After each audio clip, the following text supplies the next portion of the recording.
Bueno, el tema de hoy día se llama Un juicio contra Dios y su evangelio. La primera parte del sermón.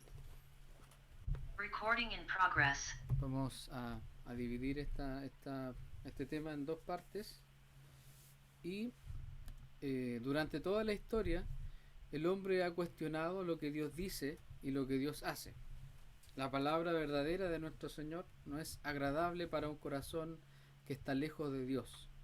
La palabra del Señor confronta nuestra realidad y nos hace ver quiénes somos realmente. Eso es lo que hace la palabra del Señor. Ante Dios nosotros estamos desnudos, no hay nada que ocultar delante del Señor. El hombre no acepta la verdad de Dios porque hemos cambiado la verdad de Dios por la mentira. La mentira que escucha, la mentira que él mismo cree en el corazón y la mentira del diablo. Romanos 1.25 nos dice, ya que cambiaron la verdad de Dios por la mentira, honrando y dando culto a las criaturas antes que al Creador, el cual es bendito por los siglos. Amén. Entonces nosotros por nuestro pecado hemos cambiado la verdad de Dios por la mentira, porque es más fácil, porque no nos sentimos tan confrontados, pero podemos decir que esto hace, el que nosotros cambiemos la verdad de Dios por la mentira, hace que siempre busquemos una alternativa a Dios. A veces leemos un versículo que quizás no nos conviene y decimos, quizás Dios no quiso decir eso o yo estoy entendiendo mal. Siempre buscando excusas frente a la palabra de Dios o cuestionando a Dios. Muchas veces nos ponemos como jueces contra Dios y lo llevamos a un tribunal para juzgarlo por lo que dice o hace. Esto ha ocurrido siempre. El hombre llevando a juicio a Dios. ¿Por qué Dios dice esto? ¿Por qué Dios hace esto? ¿Debería hacer esto Dios? ¿Por qué Dios me hizo esto? Y tantas preguntas que muchas veces nosotros le hacemos a Dios y que muchas veces el hombre lleva a juicio a Dios. Por eso que este tema se llama así, un juicio contra Dios y su evangelio. Y por medio de muchas preguntas queremos juzgar a Dios y ponerlo en el banquillo de los acusados. Esto no es algo nuevo.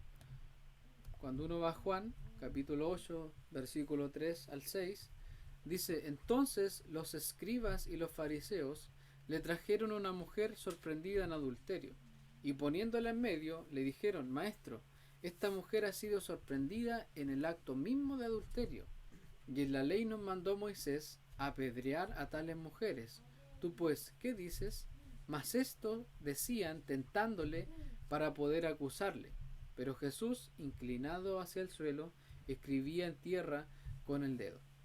Entonces estos fariseos, estos capos de la ley, se acercaron a Jesús no con el deseo de aprender, sino para poder acusarle. Lo mismo ocurre en estos otros ejemplos. Mateo 12:10, por ejemplo, dice, y aquí había allí uno que tenía seca una mano, y preguntaron a Jesús para poder acusarle, ¿es lícito sanar en el día de reposo? Marcos 3:2 dice, y le acechaban para ver si en el día de reposo le sanaría, a fin de poder acusarle. Lucas 22:3 dice, y comenzaron a acusarle, diciendo, a este hemos hallado que pervierte a la nación y que prohíbe dar tributo a César, diciendo que él mismo es el Cristo, un rey. Todos estos son ejemplos de las veces que intentaron acusar o juzgar a Cristo, por lo que decía o hacía. Y aunque la mayoría de los que hacían estas cosas eran los fariseos o líderes religiosos del pueblo, esto también sigue ocurriendo debido a que la mentira es lo que nos lleva a juzgar a Dios y a intentar esquivar su palabra y su verdad. Y en los versículos centrales, lo que acabamos de leer, que cuando uno lo lee de primera en realidad es bien confuso lo que trata de decir ahí, estamos en presencia de un juicio contra Dios, un cuestionamiento a lo que Él ha dicho y hecho durante la historia, un cuestionamiento al Evangelio de Cristo. Como en todo juicio se presentan cargos contra los acusados, y en este caso encontramos algunas de las acusaciones que se le quieren hacer a Dios. Imagínese usted la escena ahí, Dios en el banquillo de los acusados y el hombre pecador juzgando al Señor por medio de las acusaciones que vamos a ver aquí. La acusación número 1. Si alguien del pueblo de Israel no ha creído en Dios, es porque Dios es infiel. Voy a tomar agua.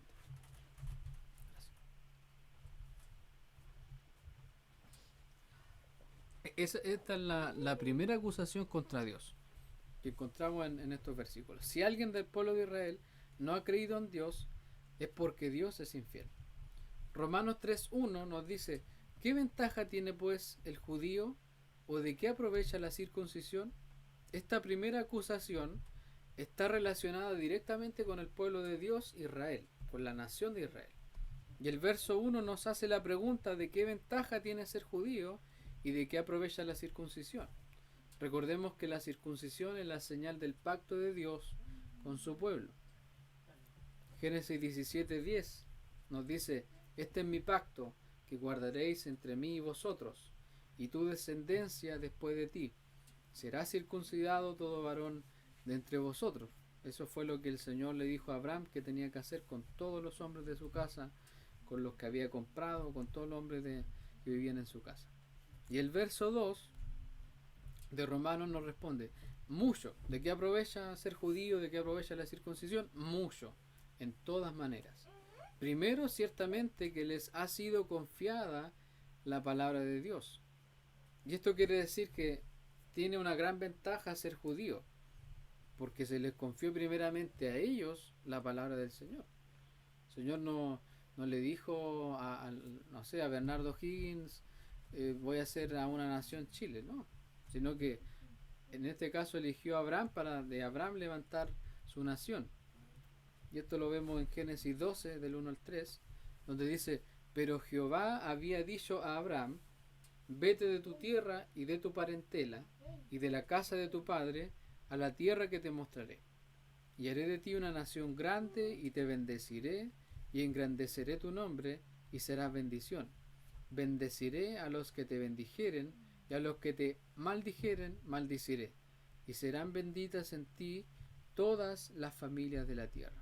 Ninguna otra nación en la historia puede decir que fue formada e instituida por el mismo Dios que creó el cielo y la tierra. Ninguna otra nación puede decir eso, solamente Israel.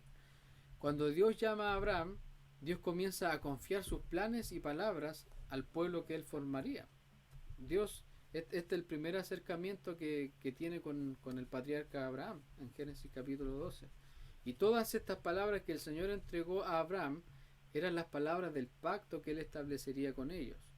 Él les daría una tierra, haría una nación grande, lo iba a bendecir, y en ellos serían benditas todas las naciones de la tierra. Un pacto increíble que el Señor hizo con ellos. Y todo esto que Dios estaba diciendo era un juramento que él iba a cumplir, y que él ha cumplido y que él sigue cumpliendo. Sin embargo, en el verso 3 nos encontramos con esta primera acusación contra Dios. Pues que, si algunos de ellos han sido incrédulos, su incredulidad habrá hecho nula la fidelidad de Dios. Es decir, muchos del pueblo de Israel fueron incrédulos y muchos hoy continúan en su incredulidad, esperando al Mesías, aun cuando Dios les dio su palabra y su pacto eterno. Cuando usted le pregunta a un judío hoy día en la actualidad, muchos de ellos siguen esperando a Jesús, siguen esperando al Mesías. Ellos no han creído, están esperando todavía que aparezca el Mesías. No creyeron en Jesús, a Jesús lo consideran como un profeta más, un rabino excelente, pero no creen que él sea el Mesías que Dios envió. Mire lo que dice Hebreos respecto a la incredulidad también del pueblo de Israel. Hebreos 3, del 16 al 19 dice: ¿quiénes fueron los que habiendo oído le provocaron? ¿No fueron todos los que salieron de Egipto por mano de Moisés? ¿Y con quiénes estuvo él disgustado 40 años? ¿No fue con los que pecaron, cuyos cuerpos cayeron en el desierto?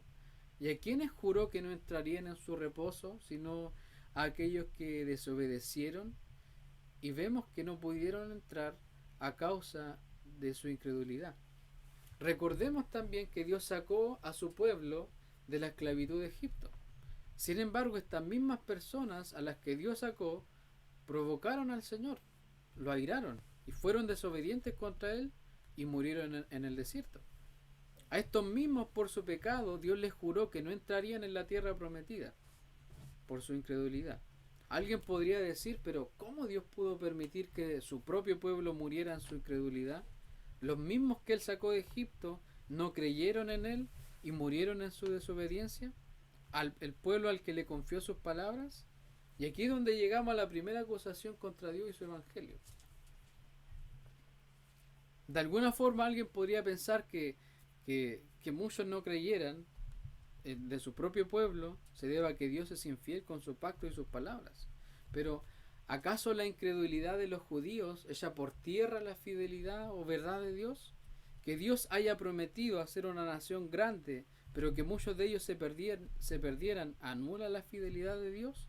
Y Dios responde a esta acusación de inmediato, en el versículo 4. De ninguna manera.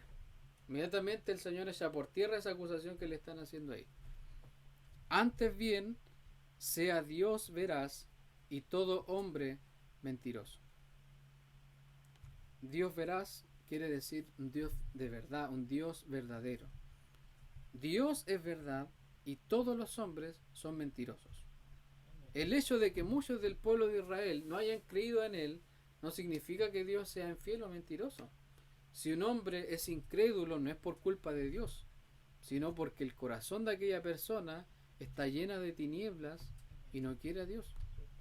Entonces no tiene que ver que muchos del pueblo de Israel, muchos judíos no creyeron, eso no significa que Dios sea infiel. Porque las personas que no creen en el Señor, que rechazan su evangelio, lo hacen porque ellos lo quieren así.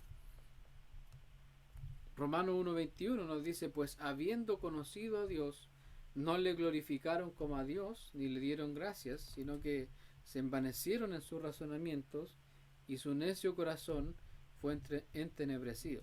Es decir, estos israelitas, estos judíos que fueron incrédulos, les pasó esto. No conocieron a Dios, no lo aceptaron como Dios, no le dieron gracias, se envanecieron, se hicieron tontos, y al final su necio corazón se llenó de tiniebla y eso lo llevó a la condenación. Juan 3:19 al 20 nos dice, y esta es la condenación, que la luz vino al mundo, Jesús vino al mundo, y los hombres amaron más las tinieblas que la luz, porque sus obras eran malas. Porque todo aquel que hace lo malo aborrece la luz y no viene a la luz para que sus obras no sean reprendidas. A estos judíos que no creyeron no les convenía venir a Cristo, porque sus obras iban a ser reprendidas. La incredulidad del hombre y la fidelidad de Dios no tienen nada que ver. Aquel que no cree en el Evangelio no le importa que Dios sea fiel, lo único que le importa es el pecado y vivir lejos de Dios. Es por eso que Dios es totalmente verdadero y todos los hombres, todos nosotros, somos mentirosos.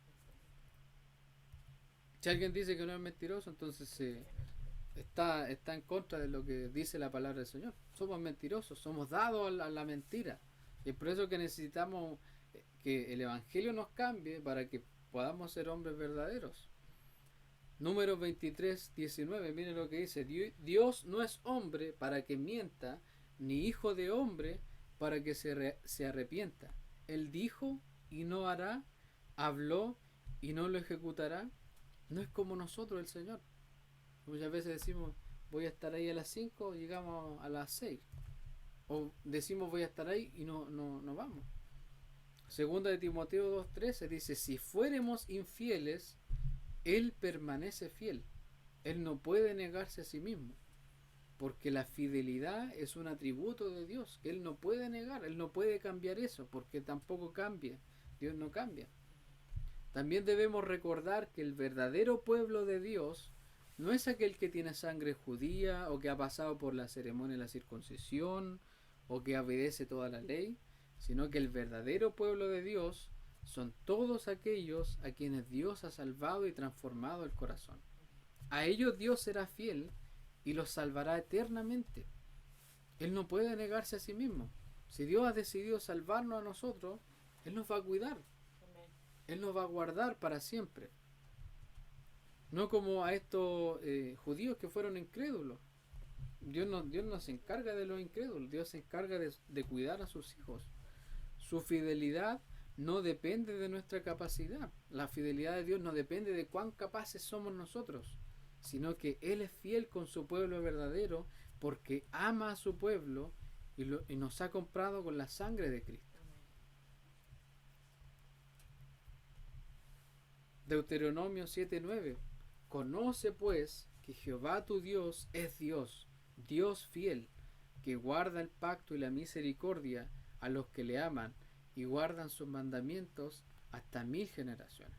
Es decir que este Dios de pactos, el Dios que hizo un pacto con nosotros, Él guarda su pacto y la misericordia a los que le aman y guardan sus mandamientos. ¿Y quiénes son los que le aman y guardan sus mandamientos? Aquellos a quien Él ha llamado, a quien Él ha salvado.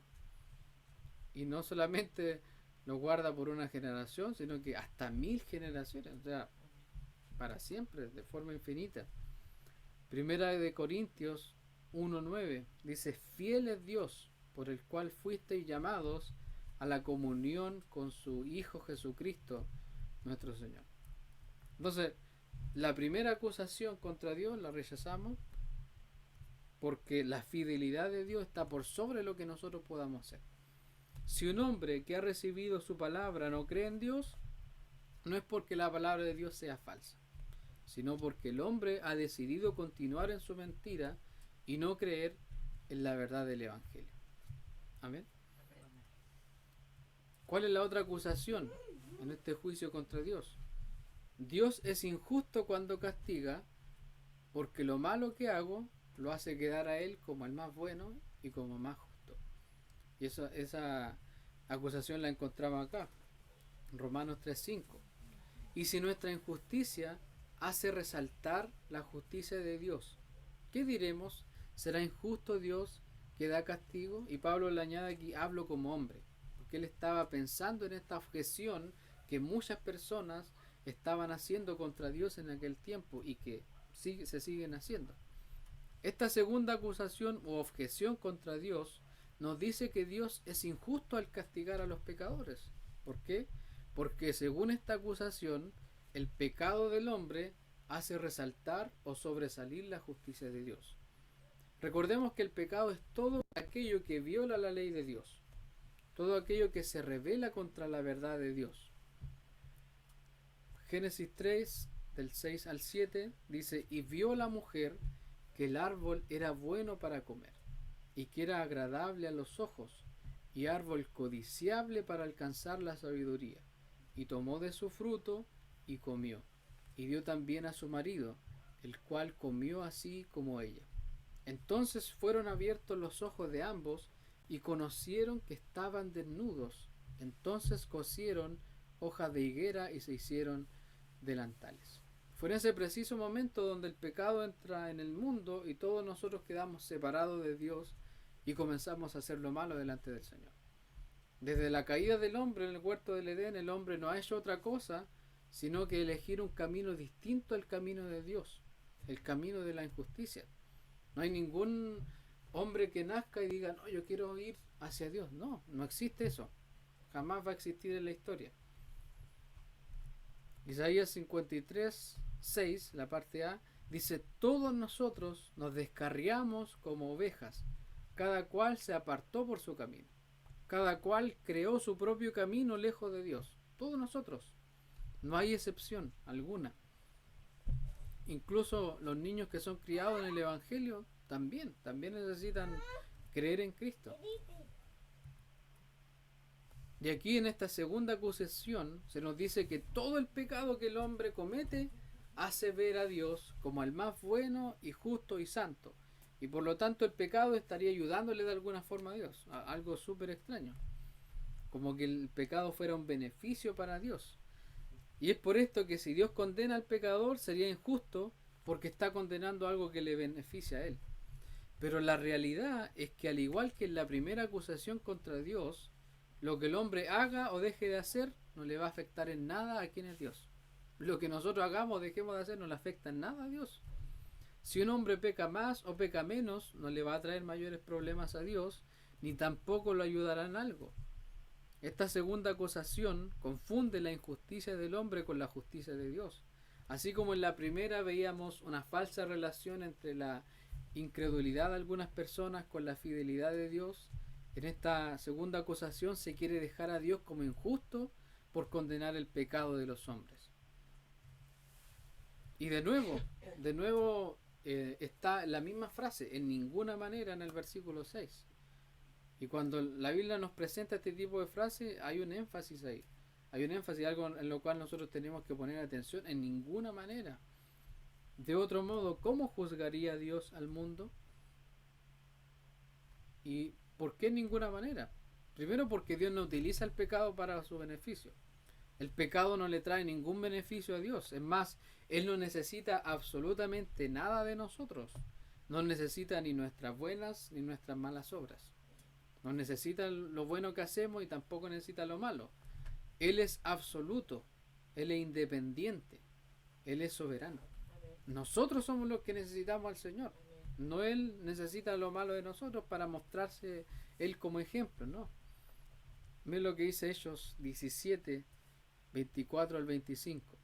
El Dios que hizo el mundo y todas las cosas que en él hay, siendo Señor del cielo y de la tierra, no habita en templos hechos por manos humanas, ni es honrado por manos de hombres, como si necesitase de algo, pues Él es quien da a todos vida y aliento y todas las cosas. Como si necesitase de algo, es decir, el Señor no necesita nada de nosotros, el Señor no necesita absolutamente nada de nosotros.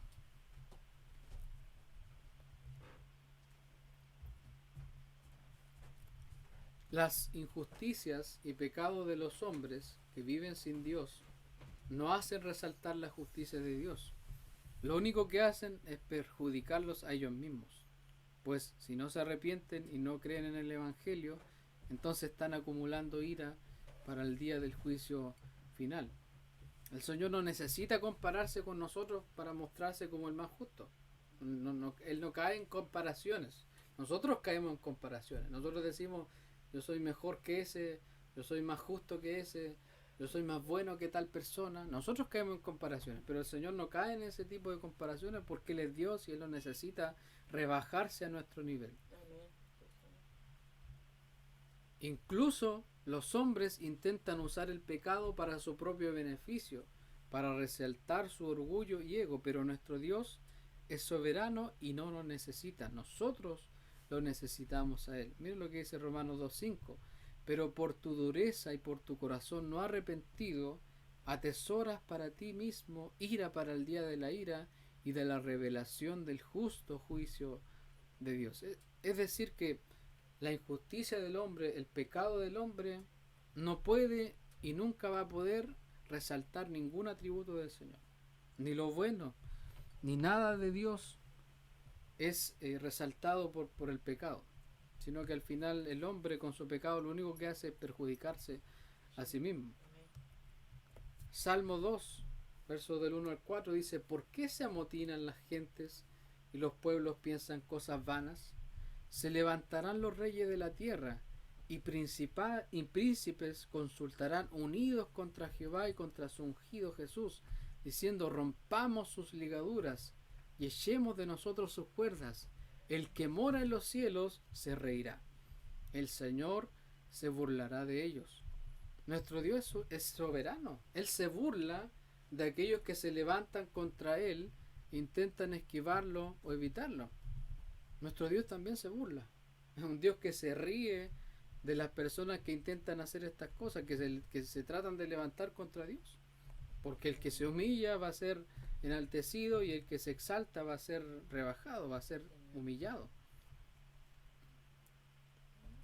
Entonces, al no usar el pecado del Señor para resaltar su justicia, Dios sigue siendo justo y puede juzgar al mundo, como lo dice el versículo.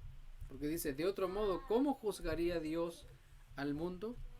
Esta segunda acusación que se ha levantado también se vuelve a caer, porque Dios es juez justo y todas sus obras son hechas con justicia y con perfección. Dios no necesita compararse con nosotros para mostrarse como el más justo, sino que Él es justo, Él es así, su característica es así. Salmo 7.11 lo dice: Dios es juez justo y Dios está airado contra el impío todos los días. Este juez justo un día juzgará al mundo por su palabra que es fiel y verdadera. Él no lo va a juzgar porque Él es un Dios caprichoso y porque va a desatar su ira como un niño chico, ¿no? Sino que Dios lo que va a hacer es, en ese día, en el día del juicio final, va a juzgar al mundo por la palabra que Él ya ha hablado. En el día del juicio la gente no va a escuchar nada nuevo que no se haya dicho antes, porque Dios ya ha hablado toda su palabra. Él no le va a agregar nada a su palabra en ese día, sino que va a usar la misma palabra que Él ya ha dicho hasta ese momento, lo que está escrito en la palabra del Señor. Juan 12, Jesús hablando aquí, Juan 12, 44 al 48 dice: Jesús clamó y dijo: el que cree en mí, no cree en mí, sino en el que me envió. Y el que me ve, ve al que me envió. Yo, la luz, he venido al mundo para que todo aquel que cree en mí no permanezca en tinieblas. Al que oye mis palabras y no las guarda, yo no le juzgo, porque no he venido a juzgar al mundo, sino a salvar al mundo. El que me rechaza y no recibe mis palabras, tiene quien le juzgue, la palabra que he hablado. Ella le juzgará en el día postrero. Es decir, que en el día final Dios no va a sacar un discurso nuevo, Jesús no va a sacar un discurso nuevo, sino que la misma palabra que Dios ya ha hablado es la que va a juzgar a aquellos que no crean en Cristo en el día final. Es decir, que las personas que han oído el Evangelio, las personas a las cuales uno le ha predicado el Evangelio, pero lo rechazaron en esta vida, esas mismas palabras que ellos escucharon, esas mismas palabras de Dios que escucharon, esas mismas palabras los van a juzgar en el día postrero, en el día del juicio de Dios. ¿En cuál día? En este, en el día de Apocalipsis 20:12. Y vi a los muertos, grandes y pequeños, de pie ante Dios, y los libros fueron abiertos. Y otro libro fue abierto, el cual es el libro de la vida. Y fueron juzgados los muertos por las cosas que estaban escritas en los libros, según sus obras. Las injusticias de los hombres jamás harán resaltar la justicia de Dios, o cuán bueno y recto es el Señor, porque son estas mismas injusticias de aquellos que han rechazado el Evangelio las que los llevarán a la condenación un día.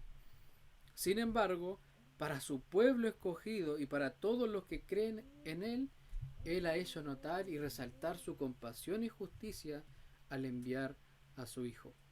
Este Dios justo entregó a su Hijo por nosotros, los injustos, para llevarnos a Él, como lo dice acá Primera de Pedro, capítulo 3, versículo 18. Porque también Cristo padeció una sola vez por los pecados, el justo por los injustos, para llevarnos a Dios, siendo a la verdad muerto en la carne, pero vivificado en espíritu. Cristo padeció una sola vez por los pecados.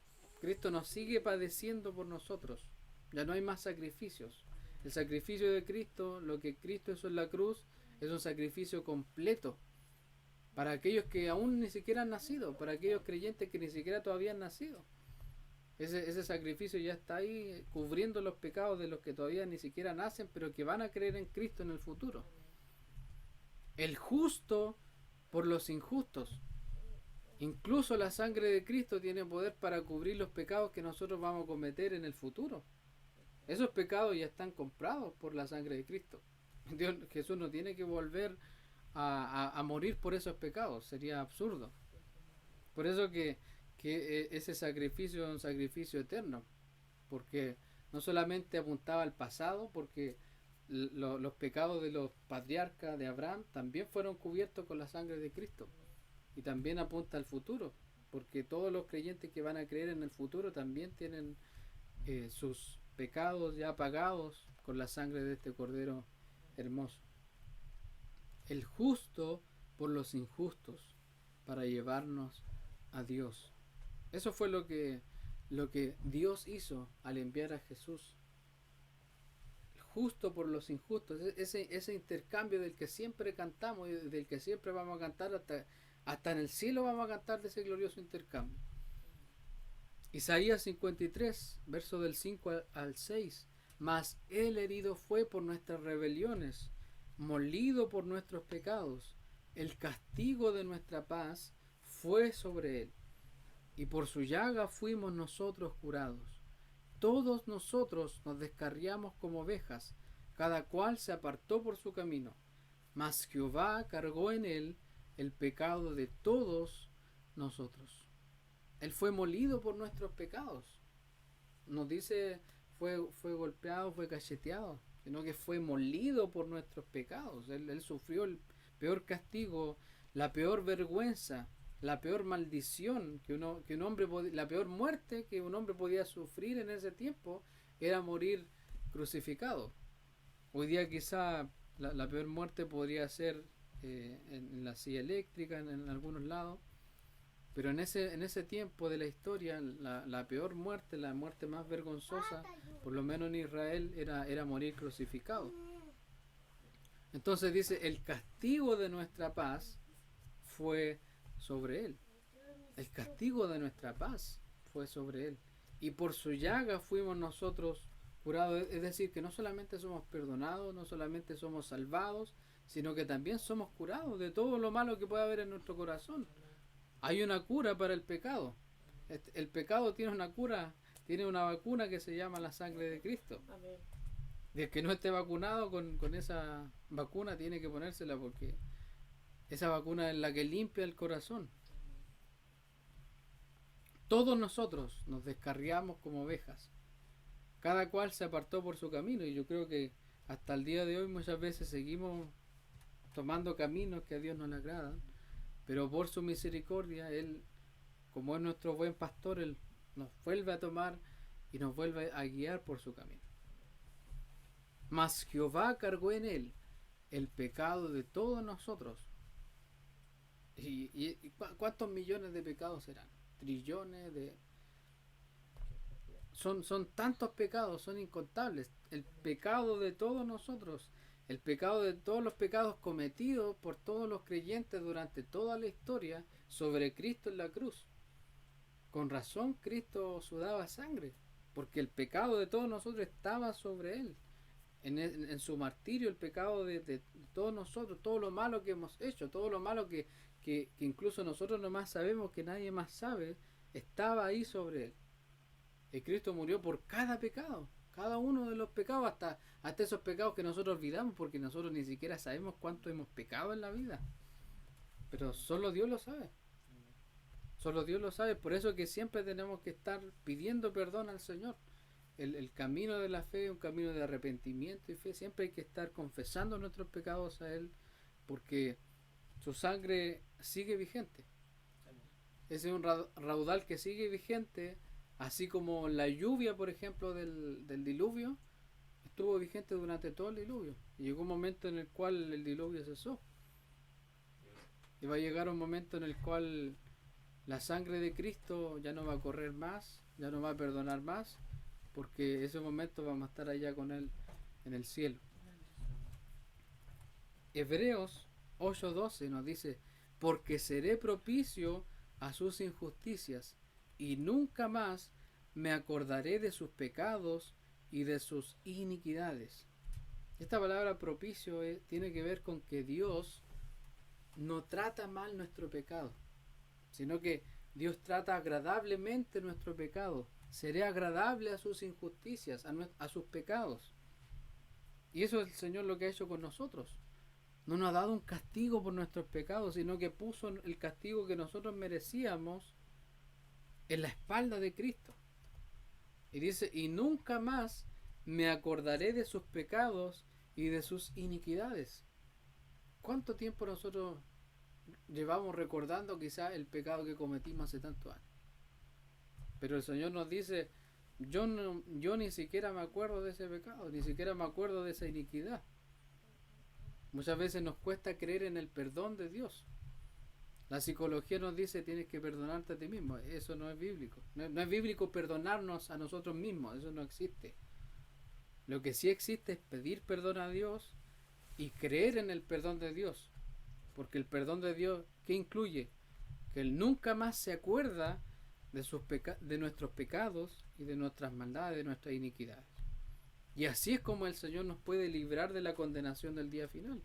Si creemos en Él, entonces podemos estar seguros de que nuestros pecados son perdonados por medio del sacrificio de su Hijo. Pero si seguimos lejos del camino de Dios y su Evangelio, el juicio de Dios caerá sobre nosotros sin escapatoria y esperanza en el gran y temible día de Dios. Por lo tanto, la acusación 2 también es rechazada porque Dios es justo. No importa lo que hagamos nosotros o lo que dejemos de hacer, Dios sigue siendo justo. Y este juez justo un día juzgará al mundo por su palabra que es fiel y verdadera. Amén. Aquí con esto hemos terminado la primera parte de este juicio contra Dios y su evangelio, y por lo menos vamos bien, vamos ganando. No le han ganado a Dios y jamás le van a ganar al Señor. Así que los invito a ponerse de pie, vamos a orar al Señor. Quiero pedir una petición.